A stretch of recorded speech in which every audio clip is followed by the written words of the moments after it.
برادران مخلصان مردم شکرانی تینجی آرامی وطن عزیزمان میکنیم که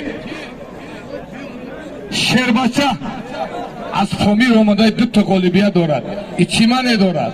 این معنی دارد که مملکت عزیزمان تینج آرام است. خوشبحال جناب عالی،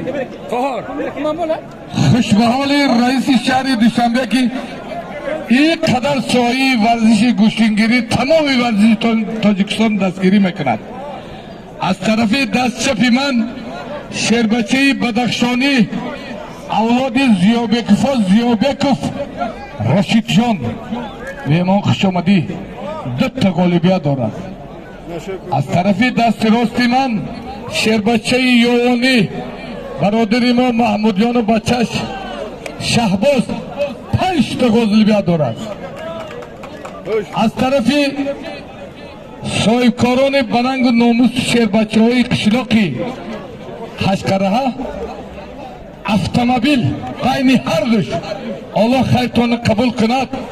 شربچه های خشکره وطن عزیزمان تینج آباد باشه، چشم ملت تاجیک دشمنان ملت تاجیک خداوند کور شود، دوستی بین تمام خلقای جهان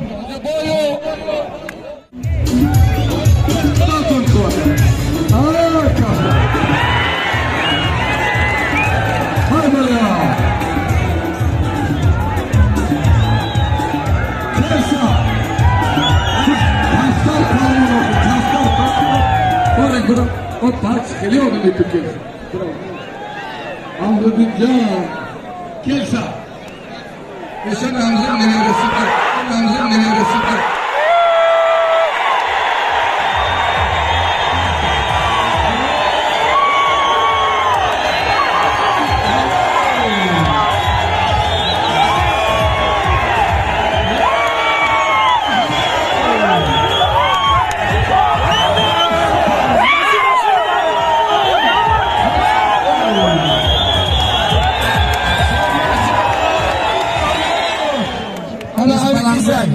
برادران شهباز شربچه یوانی آتش برادر ما محمود میان ملیسا انا همیشه معلوم شد که ملیسا نونی حلال میخوره. خوش به حالت شربچه حاجی نورالی کو کلیت میتیا حاجی نورالی کو بیا کلیت میتیا خنده باشا من سرداوری همیروزانگی من ستار جان کلیت هفته ماشین رو میتید. خوش به حالت شهری نه